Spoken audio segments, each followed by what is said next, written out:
Hola, vamos a comenzar entonces la clase de hoy día.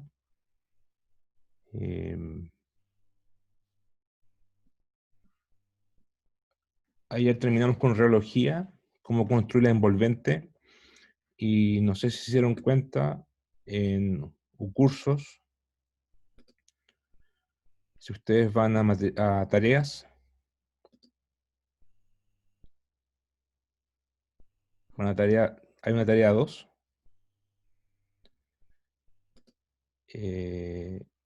ustedes la bajan y, en la tarea bueno, yo lo había dicho ya en clase, se pide construir envolventes de Yield Strength Envelope o envolvente de resistencia máxima a la, a la, a la, a la deformación para el caso de una litósfera continental. Entonces, en la parte de arriba de la envolvente, ¿cómo se construye la envolvente? Bueno, en la parte de arriba tenemos la ley de Byerlee, que es una ley, digamos, lineal, en que relaciona los esfuerzos diatóricos con la profundidad. Este sigma ZZ barra está expresado así como rho sigma z menos presión de fluido, es decir, el esfuerzo efectivo. Rho gz es la presión litostática y P sub F es la presión de fluido. Esta se puede calcular así como la porosidad por la presión de la densidad del agua, por G, por la profundidad. Bueno, esto va a depender del problema, pero escojamos un valor de phi de porosidad 0,4 y con esto tienen este valor y simplemente esto es una mera recta. O sea, es z por una constante. Entonces lo colocan acá, lo colocan acá. Esto es para compresión. Tienen que ver los rangos. Hay un cambio dependiente para tensión, para compresión y para tensión. Tensión es esta cantidad. Entonces la parte de arriba es una recta. O sea, lo podemos ver aquí. La parte de arriba va a quedarle así. Aquí tenemos compresión a la izquierda, ¿ya? Y tensión a la derecha. Entonces, aquí hay un quiebre, ¿lo ven? Hay un quiebre pendiente, más claro en compresión, menos claro en tensión. Y eso es porque esto es para la corteza, o sea, esto es para los menores a 22 megapascales. Tienen que ver a qué profundidad ocurre eso. Y ahí está, son dos rectas, esa y esa. Y aquí hay dos rectas, pero parece una sola, que en el caso de tensión. Entonces, el caso de la parte frágil de Byerlee es meramente una cosa, eh, lineal y no depende del tipo de roca, solamente depende de la profundidad. Después viene la parte dúctil. Entonces, la litósfera se comporta dúctilmente debido a condiciones de alta presión y temperatura, por la ley de potencias que está dada por esto. Entonces tenemos la exponencial por la energía de activación, la ley universal de gases, la temperatura, la constante de mineralogía, la tasa de deformación, constante de mineralogía C sub 0. Entonces, primero que nada hay que calcular T, la temperatura. Eso lo vimos ayer. Entonces, lo vimos ayer, podemos repasar la clase de ayer, y tienen que asumir, o sea, calcular alfa, que es el gradiente vertical de temperatura, asumiendo una edad termal. Claro, vimos ayer que esto dependía de la edad, de la litósfera. Entonces vamos a asumir una edad de litosférica de 200 millones de años. Es una litósfera vieja. eh, para el caso del continente es muy joven, pero la hice para experimentar con este valor, podría haber sido más viejo. Bueno, mientras más viejo el valor, significa que el flujo de calor va a ser más bajo y el gradiente térmico va a ser mucho más bajo también, ¿cierto? Porque el flujo de calor es proporcional al gradiente térmico. Entonces, va a dar un gradiente térmico bajo, por lo tanto va a ser una placa bien, bien fría.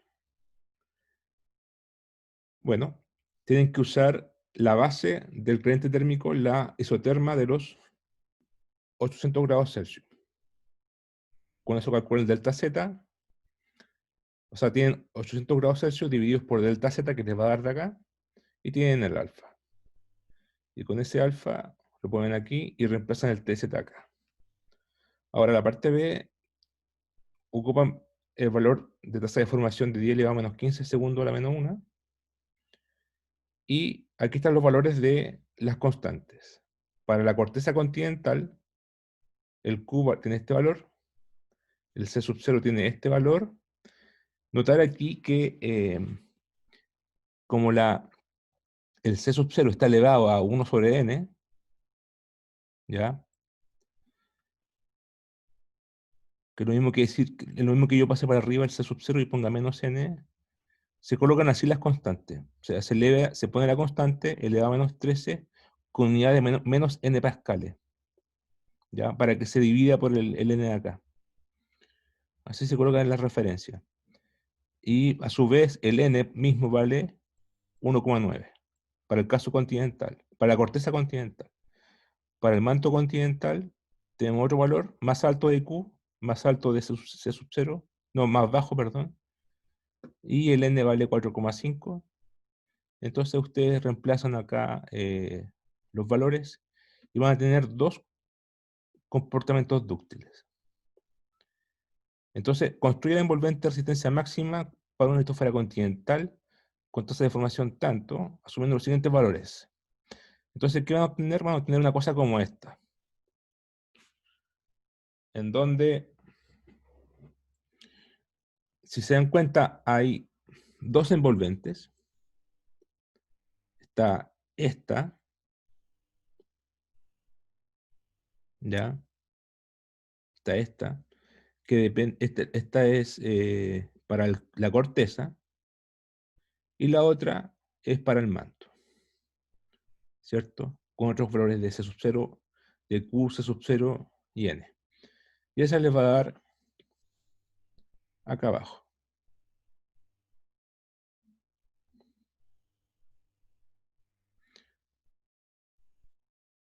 Acá va a dar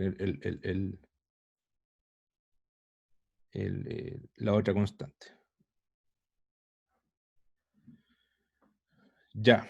Entonces, le va a dar algo, tiene que dar algo como esto. Entonces, el mojo continental, yo se los...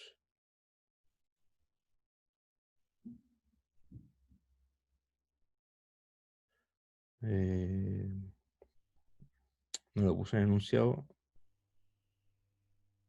sea, para el cálculo de B, ya no puse ya voy a poner aquí el valor. Voy a resubir el PDF. Entonces no creo que total creo que nadie lo ha bajado todavía, pero voy a poner aquí especificar que para el cálculo de B simplemente ocupen un mojo continental de 35 kilómetros, que es como que está acá. O sea, aquí iría el mojo continental. Entonces la curva de dúctil se acabaría aquí y seguiría para acá. ¿Ya? Y este sería el manto. Entonces, en el fondo, este es un dibujo, en realidad está incompleto este dibujo porque si uno fuera más elegante, si hiciera un trabajo más serio, debería borrar esta recta en la corteza.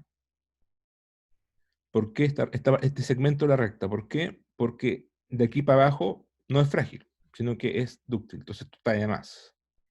Lo mismo que acá. Esto es dúctil, pero estamos en la región frágil.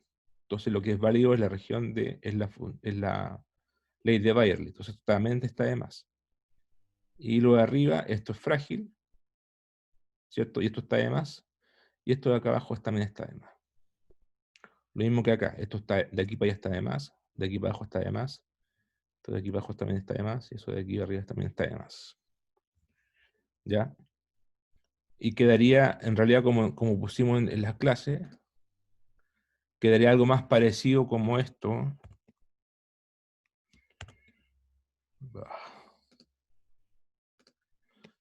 Quedaría algo más parecido como esto.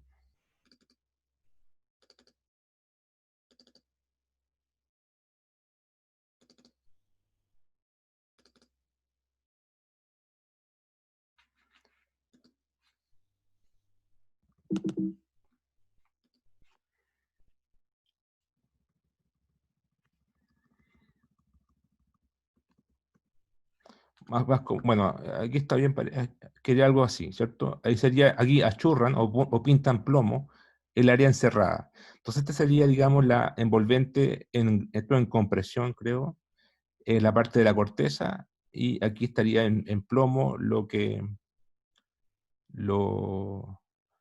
la envolvente en el manto. Entonces, esto que está acá es la ley, ¿cierto? Pero no es válido porque lo que importa es lo que está encerrado en plomo.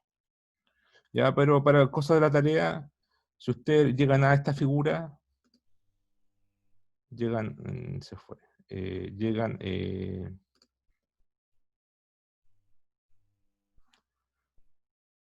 se fue el enunciado, a ver.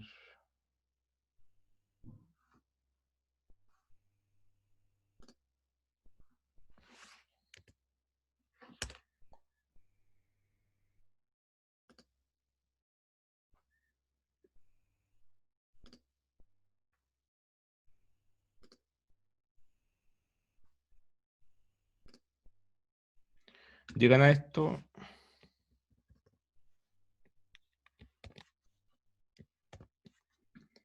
está bien, ya. Ahora lo que, como decía, lo relevante es lo que está encerrado en la curva. La encerrada aquí y de aquí para abajo. Ya, eso sería para el caso de la pregunta B. Después se pide repetir el cálculo, repite el cálculo de B, pero ahora cambiando el espesor del manto. Es decir, este manto, este mojo, ¿cierto? Porque va a cambiar el espesor cortical. Vamos a recalcularlo con espesores de 10, 20, 30, 40 y 50, usando los mismos valores de antes. Entonces, este mojo va a subir, y si sube van a haber algunos cambios, ¿ya? Si sube van a haber algunos cambios, y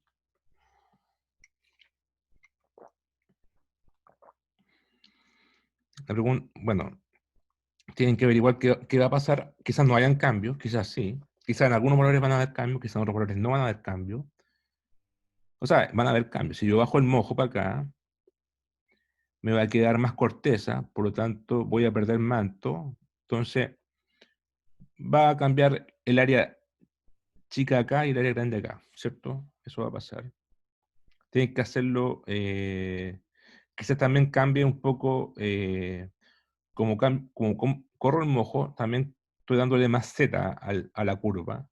Entonces no es llegar y correr esto para abajo, sino que tienen que recalcular, ¿ya? Pero eso es fácil. Si tienen el programa hecho para un valor, después tienen que hacerlo para otro valor, y eso no es un trabajo extra. Lo que sí, después se puede hacer un análisis, de la parte de un análisis, en el cual tienen que calcular los espesores frágiles y dúctiles. El espesor frágil de la corteza continental, solo la corteza, se olvidan del manto. ¿Y, ¿y qué significa eso? Bueno, el espesor cortical es simplemente, el espesor frágil es simplemente, hay dos, uno para compresión y uno para tensión. Entonces, por ejemplo, para el caso de tensión o compresión, da lo mismo, aquí tenemos el cruce frágil y dúctil. Entonces, este es el punto de intersección. Entonces, digamos que de aquí hacia arriba es frágil y de aquí hacia abajo es dúctil. Entonces, ¿qué es lo que va a hacer el espesor frágil? Va a ser la distancia de aquí hacia acá, y el dúctil va a ser de aquí hacia abajo. En el caso de tensión va a ser de aquí hacia abajo dúctil, de aquí hacia arriba frágil. Eso es todo. La cosa es que van a tener ustedes, van a tener para cada curva o para cada envolvente van a tener dos de compresión y dos de tensión, ¿cierto? Perdón, van a tener un frágil para compresión y un frágil para tensión, un dúctil para compresión y un dúctil para tensión, es decir, cuatro valores. Bueno, la cosa es que ustedes tienen que juntar los valores los pueden agrupar compresión con compresión y tensión con tensión. Y como son cinco curvas, porque son 10, 20, 30, 40, 50 kilómetros, van a tener que tienen 5 puntos y grafican esos 5 puntos de frágil y dúctil eh, en función de el espesor cortical, para ver si y todo esto es para ver si el espesor frágil y dúctil aumenta o disminuye dependiendo del espesor cortical. Esa es la idea. ¿Ya? Si aumenta o disminuye el espesor frágil y dúctil. Y eso tienen que después discutir un poco cómo depende eso del espesor cortical y, y qué implicancias podría tener. Por ejemplo, si algo es más frágil, si el espesor frágil disminuye, significa que tengo más potencial para acumular energía sísmica, por ejemplo, o para que haya un terremoto, intraplaca. Si tengo más dúctil, significa que tengo regiones asísmicas más grandes, ¿ya? Entonces, como un modelo reológico que podría predecir las zonas de terremoto intraplaca en la corteza continental, que son las menos estudiadas. Generalmente los sismólogos estudian más los terremotos más activos, que son los terremotos interplaca. Podríamos ver en vivo un poco el código, más o menos lo que tienen que llegar. ¿Ya? Entonces, aquí está un programa, más o menos, tienen que llegar algo como esto. ¿Ya? Entonces aquí se muestra en verde el olivino húmedo, que es el manto, la envolvente del manto, y en negro la región frágil. En magenta está en la región de la corteza, y acá está el mojo continental. ¿Ya? Entonces aquí está con un valor de 35 kilómetros el mojo continental. Entonces, veamos lo que pasa si yo cambio la tasa de formación. Si yo cambio la tasa de formación, aquí, por ejemplo, aquí dice epsilon punto 10 elevado a menos 15. ¿Qué pasa si yo la bajo? ¿Qué pasa con la figura?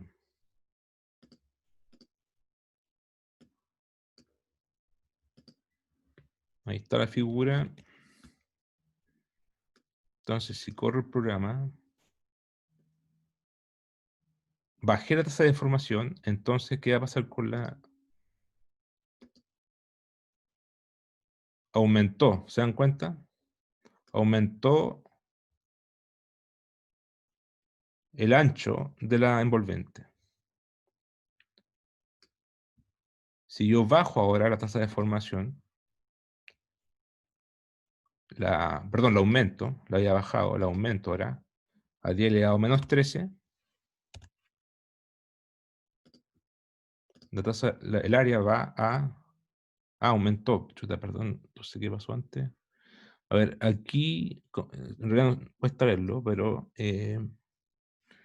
aquí estamos con un ancho de 1500. 1500, 1500, ya, 10 elevado a menos 13. Si yo coloco ahora 10 elevado a menos 11, 1500 en compresión, ahí aumentó, ¿se da cuenta? ¿Se dan cuenta que aumentó? Entonces, en realidad tengo que cambiar los ejes. Tengo que poner aquí, darle más, qué sé yo, 1800. Entonces, al bajar la tasa, la aumentar la tasa de formación, al bajar la tasa de formación, aumenta el área, se hace más ancha. Esto sea más para allá. ¿Ya? Es un efecto que pasa. Aquí se hace más ancha.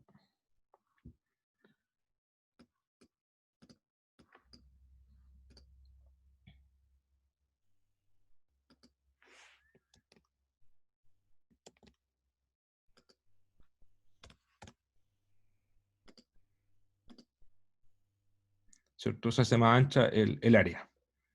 Fíjense acá. Se hace más ancha la envolvente. ¿Ya? No es tan asintótica. Entonces, eso es aumentando la tasa de formación. Si yo ahora bajo la tasa de formación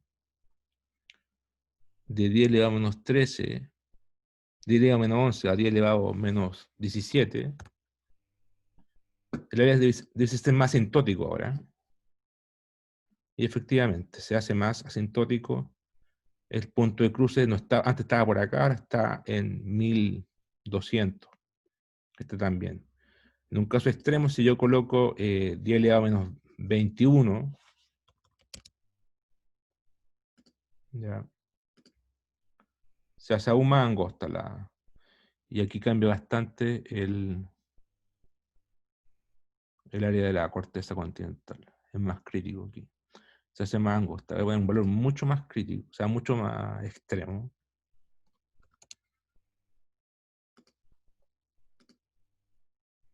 Y aquí ya ni siquiera, aquí llega a desaparecer, ¿no?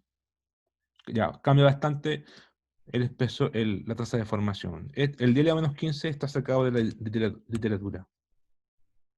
Ya, pasado. Y ese es el valor, ya. A ver, otro ejemplo, ¿qué pasa si yo cambio el gradiente? Eso lo vimos ayer. Si yo cambio el gradiente térmico, ¿qué va a pasar con... aquí yo puse el gradiente térmico, lo puse como constante. Ahí el gradiente térmico está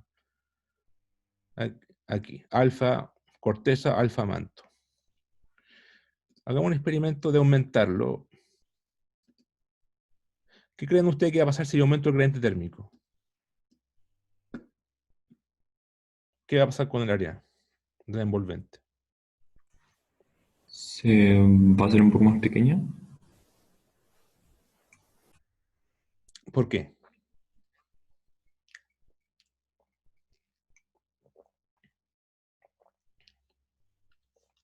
¿Por qué debería pasar eso?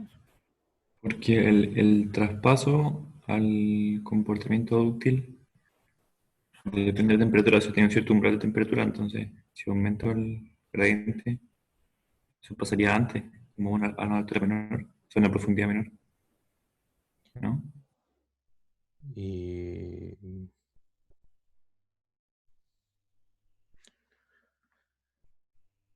o sea, lo que pasa es si la temperatura es más alta, o sea, el gradiente es más, claro, si el gradiente es más fuerte, más alto, la temperatura aumenta más rápido.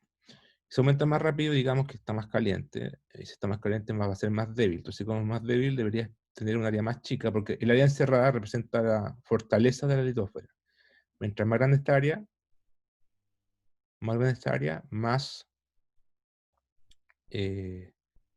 fuerte la litósfera, y mientras más chica, más débil. Entonces, algo caliente debe ser más chico. Entonces, voy a aumentar aquí. Este alfa cortical lo voy a multiplicar por un factor de, no sé, voy a probar con 2. Voy a multiplicar por 2. Y fíjense que ahí se corrió. Fíjense cómo el manto subió para arriba. O sea, es obvio subir para arriba. Subió. Fíjense cómo el manto subió. Y también subió la corteza. Por lo tanto, el área encerrada se achicó. ¿Por qué? Porque es más débil. Entonces, esta área se achica. ¿Por qué? Porque está más caliente. Vamos al experimento contrario. En vez de aumentar el gradiente térmico, lo achicamos a la mitad.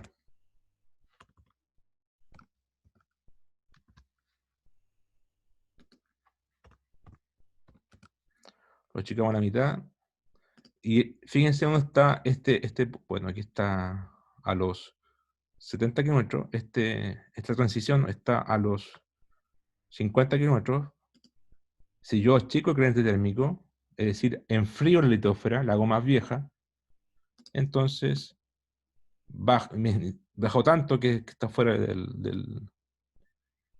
voy a bajarlo un poco menos, 0,7.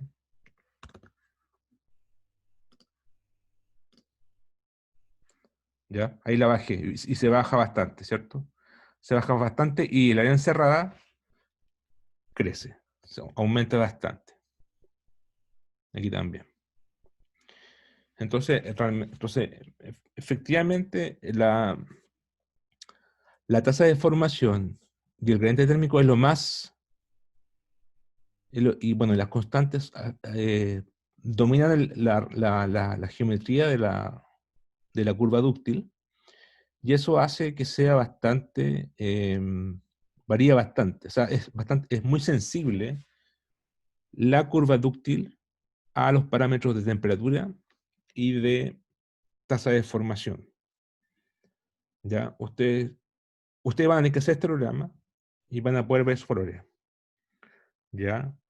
Ahora el problema de la tarea en realidad es cómo afecta el mojo continental.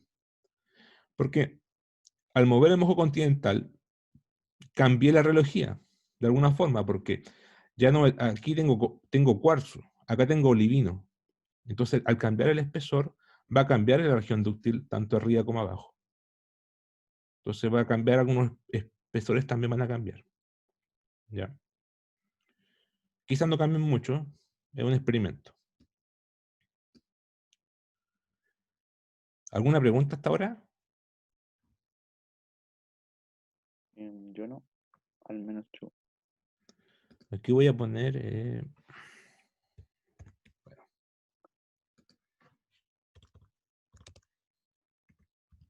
esta tarea es más fácil, o sea, no sé si es más fácil, pero es más...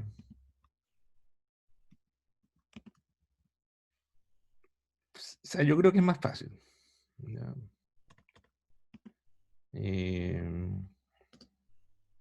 Igual tienen que programar, bueno, llegar y programar las ecuaciones, pero tienen que hacer una especie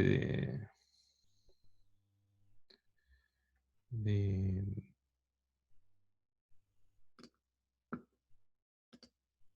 intersecciones de las curvas y todo eso. Ah, y por supuesto tienen que colocar bien las constantes.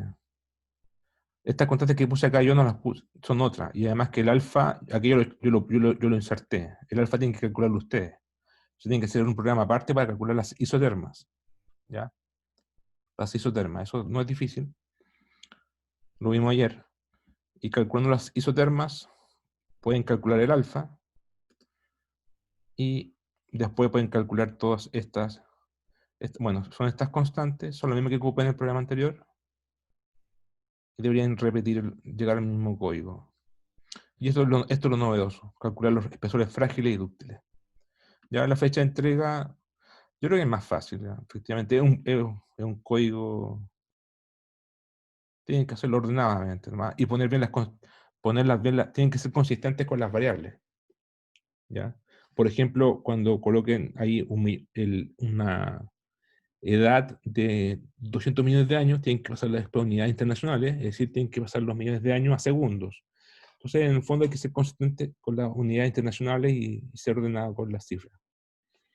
La fecha de entrega a fin de mes, porque es tiempo de más para esta tarea de más, no debería haber problema. ¿Ya?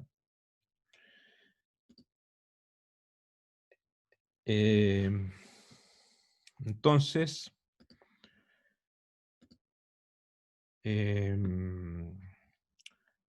a ver, quiero ver, ¿hasta cuándo hay clase? ¿Ustedes saben? ¿Saldrá acá en el calendario?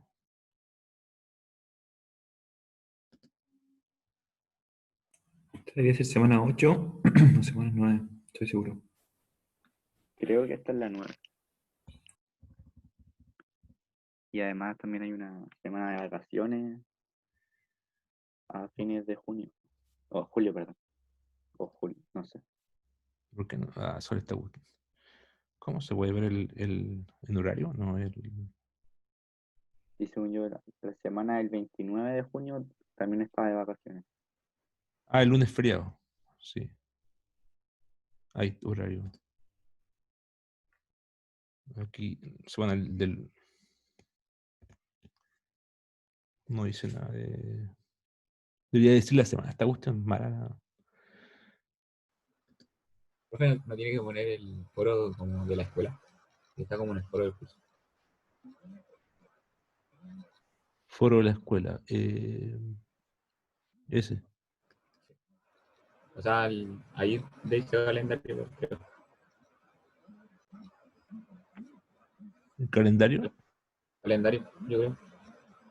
No sé si está actualizado, pero Ya, vacaciones de estudiantes. 4 de julio. Acá está. No, 12 de junio. Ahí está. Elimina curso, vacaciones. Aquí está la vacación del 30 de junio hasta el 4 de julio.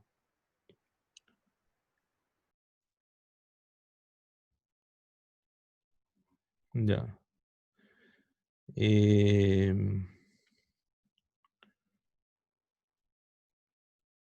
Y último día de clases, 25 de julio, ya estamos bien.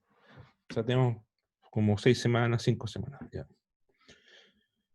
ya entonces, empezaríamos entonces ahora con el capítulo, bueno, capítulo de mecánica de fluido, que en realidad es como un 30% o un 40% del curso, mecánica de fluidos, y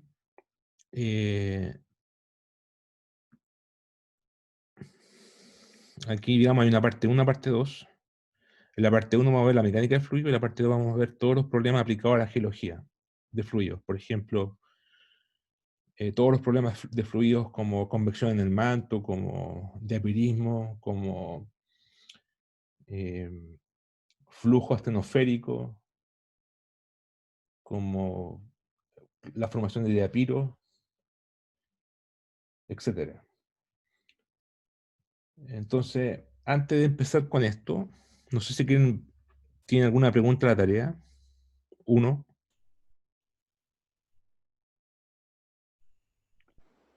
yo tengo una duda, profe, cortita. ¿Ya? Cuando tenemos que hablar del marco tectónico de cada dorsal, ¿es más como observacional o más como observacional general o más bien geológico, como geología pura? Ah, ya. Esa pregunta. En la C.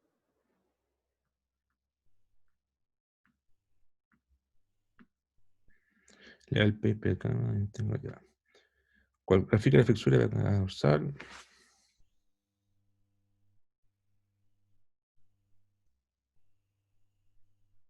Ah, ya. ¿A qué razones geológicas se deben las diferencias de flexura entre los dorsales? Explique cómo se relaciona el delta T con el marco tectónico de la cada dorsal. Ya. ¿A qué me refiero? Me refiero a que eh, las dorsales involucradas acá está, la dorsal de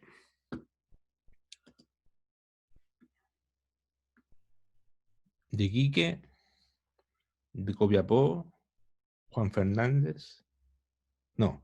Juan Fernández, ¿cierto? Tal Copiapó, tal, y Iquique, ¿cierto? Entonces, en el fondo, lo que quiero que expliquen es, en el fondo, dónde se formaron estas dorsales, ¿ya? En qué hotspot nacieron y en qué placa se formaron. Bueno, se formaron todas en Nazca, pero Nazca a distintas edades, ¿cierto? Por ejemplo, la dorsal de Iquique se formó en un punto caliente específico que está en el paper de Bello González, ¿cierto?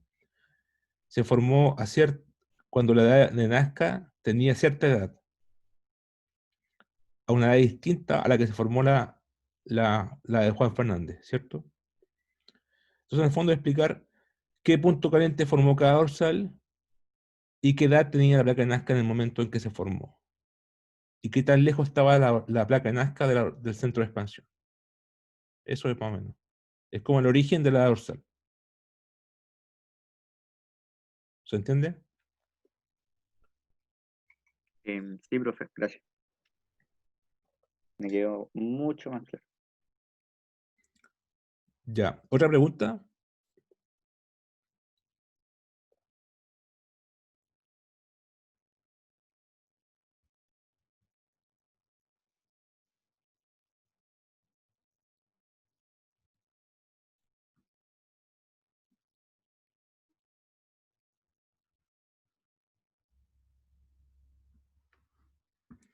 Ya. Entonces, nos quedan 15 minutos. Voy a hacer una introducción nomás de fluidos, porque no es un capítulo grande.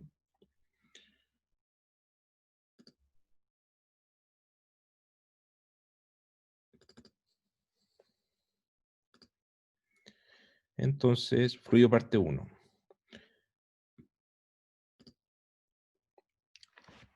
Mecánica de fluidos. Es la ciencia que estudia el movimiento del fluido. ¿Cómo definimos un fluido? Bueno, a diferencia de un sólido, bueno, la definición que está puesta acá es un poco ambigua. Cualquier material que fluye en respuesta a un esfuerzo aplicado. En realidad esto significa que da lo mismo, lo que quiere decir aquí es que da lo mismo el esfuerzo, el material fluye. En cambio, los materiales dúctiles, como lo vimos en la tarea 2, los materiales dúctiles, pasado el estrés dilatórico crítico, fluye dúctilmente. Antes de eso, no. En cambio un fluido, da lo mismo el esfuerzo, puede ser un epsilon, va a fluir siempre. Entonces aquí está la diferencia entre sólidos y fluidos. Los sólidos adquieren deformación finita después de la aplicación de un esfuerzo. En cambio un fluido se deforma continuamente después de la aplicación del esfuerzo. O sea, esto es una deformación finita en cambio esto se deforma fluidamente, continuamente. Generalmente, como hicimos en el capítulo anterior del curso, están desde esfuerzo hasta un rato antes, hasta recién, siempre asociábamos los esfuerzos con las deformaciones. O sea, la deformación es la consecuencia de un esfuerzo. Para estudiar los fluidos no conviene, yo voy a ver por qué, no conviene estudiar la deformación, porque es muy caótico. Los fluidos se deforman por todas partes. Entonces no conviene estudiar las deformaciones, conviene estudiar las tasas de deformación. ¿Ya? Conviene estudiar las tasas de deformación, es decir, a qué velocidad se van deformando el fluido.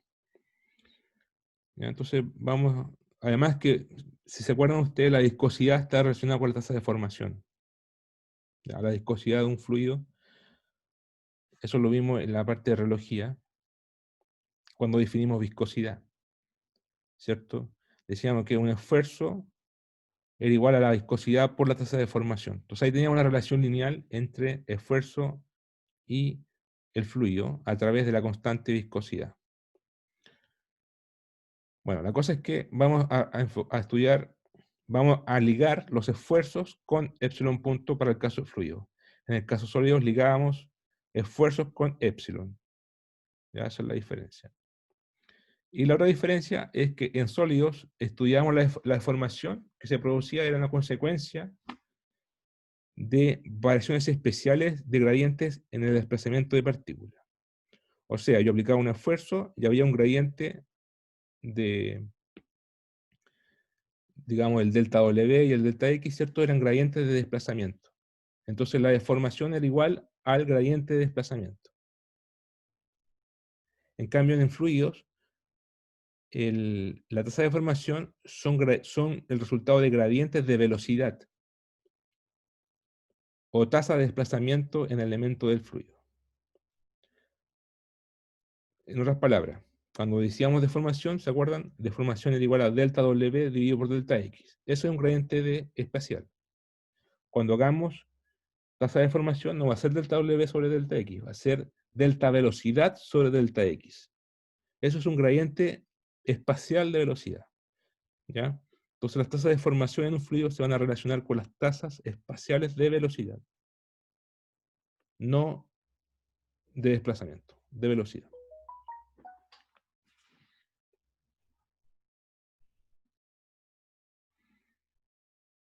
El estudio más estudiado y simple es el fluido newtoniano o fluido lineal. Es un caso particular de fluido, pero el más estudiado y en el cual los esfuerzos, aquí el tau es de esfuerzo, ¿cierto? Es proporcional, acá está al revés, este punto iría en el epsilon punto. Entonces, la viscosidad por la tasa de deformación. La viscosidad es constante, por eso es lineal, fluido newtoniano. La viscosidad es constante y tenemos el epsilon punto, que es la tasa de deformación. Cuando estudiamos la tasa, ¿se acuerdan que en sólido hicimos todo un análisis con los esfuerzos y las fuerzas y la segunda ley de Newton, ¿cierto? Incluíamos las fuerzas de volumen, las fuerzas superficiales. Bueno, en mecánica de fluido vamos a usar también leyes de la mecánica, pero vamos a usar otras leyes que son la conservación de masa, de momento y de energía. Vamos a juntar todas esas ecuaciones para construir la ley constitutiva de un fluido que se mueve bajo una fuerza aplicada. Es decir, dada la fuerza, ¿cuál será la velocidad del fluido que se va a producir? Eso lo vamos a ver, digamos, en la próxima clase, así que no vamos a ver en detalle esas ecuaciones. Aplicaciones en geodinámica. Bueno, todos estos problemas de fluido tienen aplicaciones en el estudio de flujos en aguas subterráneas, reservorios magmáticos, ¿cierto? El magma es un fluido, acuíferos, los geysers, convección en el manto, la astenósfera, en el manto astenoférico, y el plegamiento, o sea, formación de algunos pliegues que también fluyen, ¿ya? Diapirismo, la formación de diapiro, ¿ya? O domos de sal, domos de barro, diapiros de barro, ¿ya? Todo eso tiene en aplicaciones a eso. Bueno,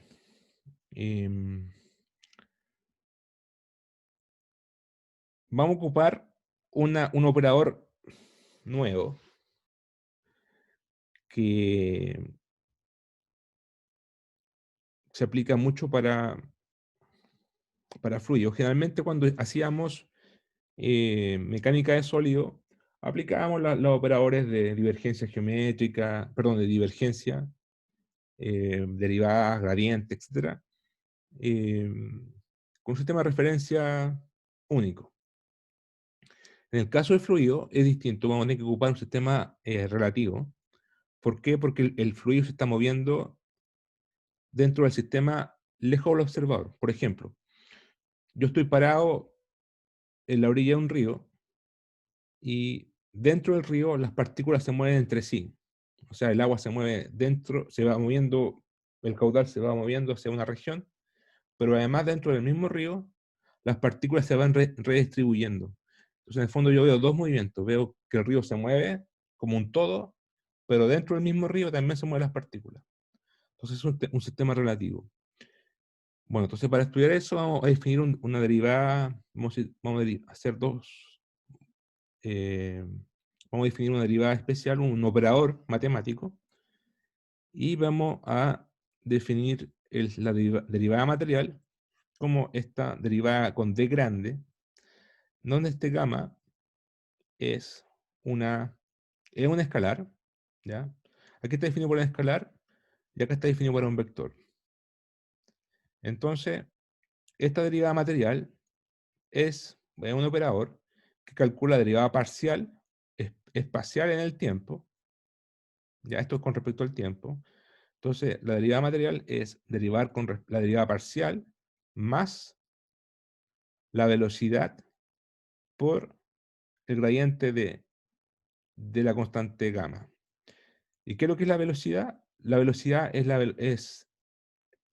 valga la redundancia, la velocidad con que se mueve el sistema. Por ejemplo, un río se mueve con velocidad tanto, o una micro se mueve con velocidad tanto, pero dentro de la micro también la gente se está moviendo entre sí. Ya esa es otra cosa. Entonces la velocidad es como la velocidad del sistema. Esa velocidad del sistema es la velocidad que está acá. Entonces esta derivada va a incluir la derivada de la propiedad misma al tiempo espacial parcial más la velocidad por el gradiente de gamma. Esto es para un escalar y esto es para un vector. ¿Ya? Este es el gradiente del escalar y aquí calculo la divergencia y después calculo el gradiente de un vector. Entonces, en el fondo, esta ecuación me da tres componentes. ¿Ya? Esto es lo mismo que está acá, pero las tres componentes. ¿Ya? Son tres componentes. Esta es la notación vectorial nomás de esto. Pero al final esto tiene lo mismo que acá, pero tres componentes, I, J, K.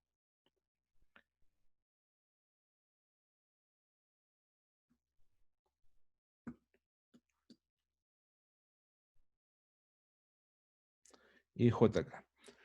Ya, entonces,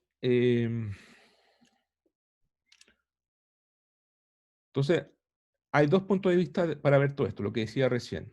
Está el sistema lagrangiano, en el cual el sistema de referencia está dentro de la barra. Por ejemplo, aquí tenemos una barra. Acá hay calor, acá hay una temperatura cero en la izquierda y T sub 0 en la derecha. Entonces aquí va a haber un gradiente térmico. Entonces la temperatura va a moverse, ¿cierto? Se va a redistribuir, va a haber conducción de calor. Entonces, si yo estoy dentro de la barra, voy a sentir cierta temperatura. O voy a calcular, voy a medir cierta temperatura. Si estoy parado en el medio, en cualquier parte. Pero si estoy fuera de la barra, voy a ver otra temperatura. Voy a ver lo que está acá adentro más lo que está afuera. Entonces, ahí está la diferencia entre el sistema lagrangiano y el sistema euleriano. El sistema lagrangiano está dentro, el sistema de referencia está metido adentro, ¿ya? No veo moverse la temperatura adentro. Y euleriano, estoy fuera de la barra, ¿ya? Quizás esto queda más claro con una micro. Supongamos que esto es una micro. Ya tengo un sistema de referencia, estoy dentro de la micro o del bus, y si las personas se mueven dentro de la micro, del bus, voy a ver el sistema de referencia para mí está dentro de la micro, ¿cierto? Eso es lagrangiano.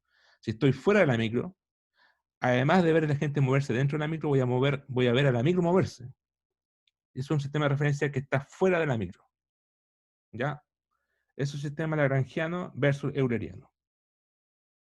Entonces, como la micro se está moviendo, ahí sí importa esta velocidad v, con que se mueve el sistema. Y ahí tiene sentido ocupar esta derivada material. ¿Ya? Entonces vamos a ver cómo funciona esta derivada material y la vamos a ocupar de aquí al resto del curso. Ya eso yo creo que lo vamos a ver la próxima clase mejor. Ya no queda nada y Y eso. Eso lo vemos el miércoles de la próxima semana. Mañana no hay clase. Y el martes de auxiliar. ¿Ya? ¿Alguna pregunta, comentario?